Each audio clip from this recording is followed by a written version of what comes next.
Part 1. Complete this text. Baby Caterpillar was tired.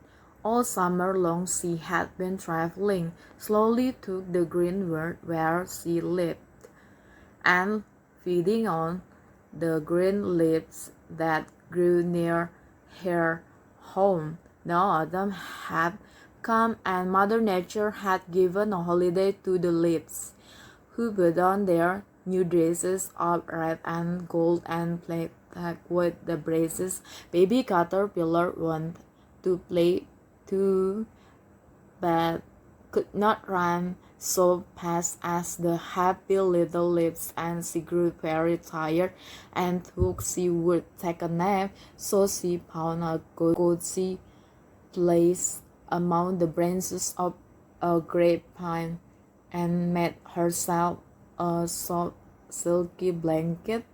Then she rolled herself away within it, and then in her queer little cradle went to sleep. One night, late in the fall, Jack Frost came over the hill. He spied the cradle swinging to and fro, and began to play roughly with it, for he is a roguish little fellow and touches everything that comes in his way. But the warm blanket hid the little sliver so that Jack could not find her. By and by, King Winter came bringing beautiful snow blankets to Mother Nature's flower babies. He gently rocked the cradle as he passed and whispered, "Sleep, baby, sleep.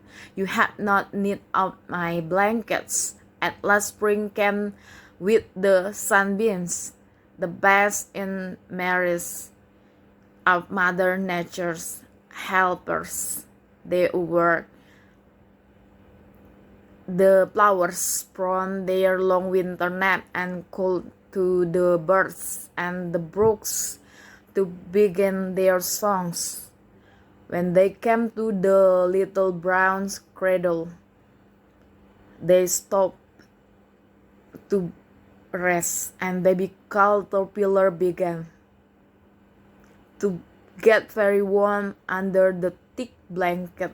She woke up and stretched herself, and her cradle broke, and she came out to greet the spring. But what a change!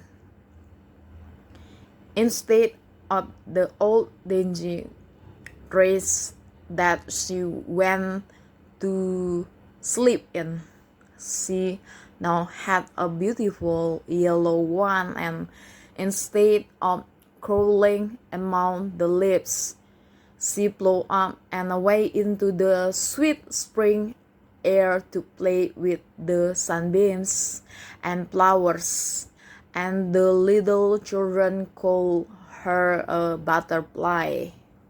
Part 2. Complete the dialogue. So, Meg, you are talking about being in the military, and you said you were a medic. Can you explain what that is?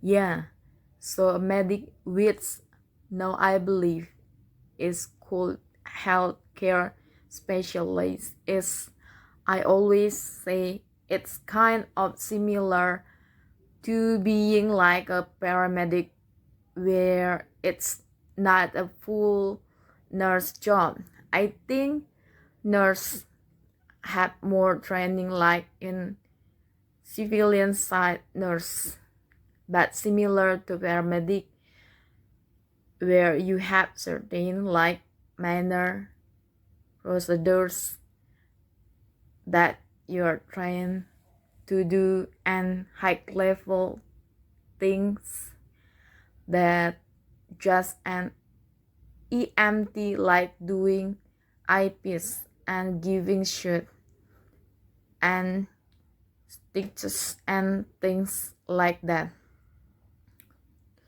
And you're trained because it's the military, you're especially trained for emergency situation and how to treat someone who has maybe some serious life threatening wounds. So that's a medic. Wow, that sounds like a really difficult job.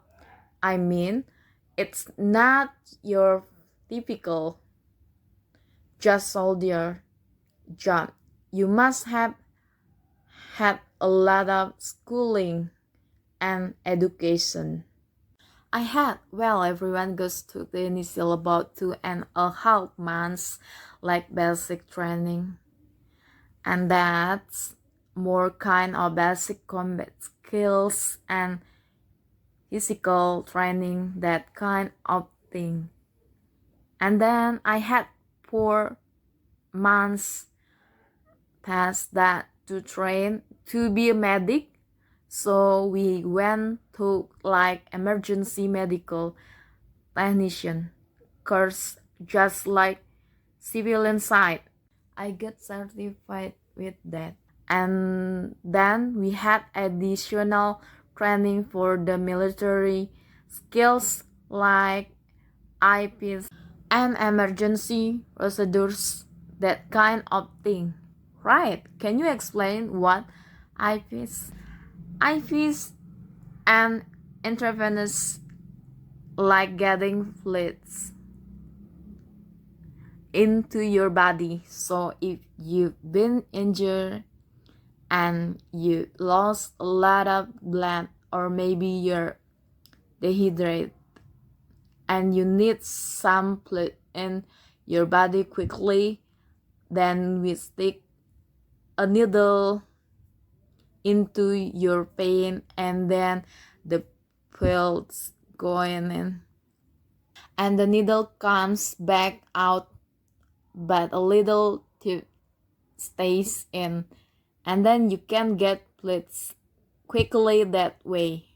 So anybody that's been to the doctor knows that's always kind of the anxious moment when the nurse or the person who's going to stick the needle in. Were you good at doing that?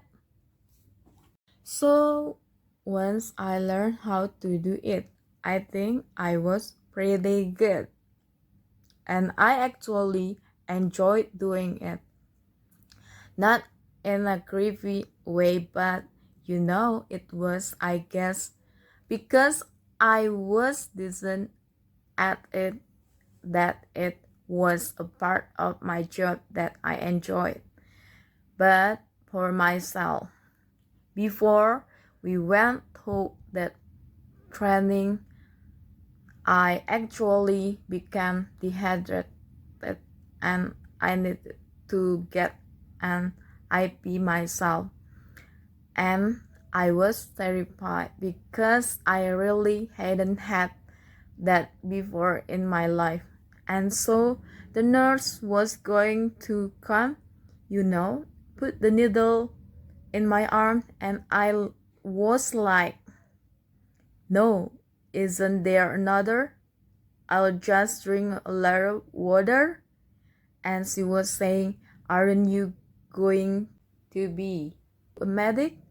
And I was like, oh, I haven't trained yet. Don't do it. So yeah. Oh, that's cool.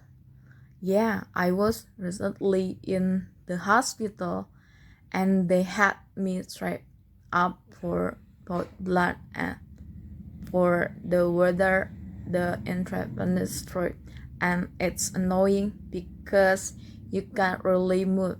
Like if you want to get up and work anywhere, you're strapped with all the suits and it's not very convenient. Yeah, or at least you have to careful. When I was getting the IV, I didn't know that the needle doesn't stay in your arm. No, For some things it does. For blood, maybe it's different. I'm not sure. But yeah, so I was trying to be so careful to, but you still want it to go well, so you don't want to move very much, right? So what percentage of people would you say freak out when they get the needle? Probably 90% or 95%. Oh really? Yeah, even the army guys would come in and they be like, oh, fine, I'm fine in a bit. Well, we need to give you an IV, and they be like, oh, right? Yeah, nobody likes that. No. So you transition, you were in the medical profession, and then you moved to education. Why did you leave the medical profession for education? Yeah, that's interesting because I became a medic in the military because I thought after when I could continue college that I would be a nurse or a doctor, but my time serving as a medic helped me learn that that was not what I want to do for my career after all. So I definitely am glad that I had those skills and the things that I learned and was able to experience. But I had English had kind of been on the back burner, and so then I said, okay, let me revisit this, and it led to English education. Wow, have you ever thought about being like an English specialist for people in the medical fields, like teaching doctors and nurse? I guess I haven't thought about that specifically. Sometimes I thought about going back to military. They do have something like English schools in the military, and so I guess that would be related. Also, it could be, yeah, so that would be interesting, something to think about.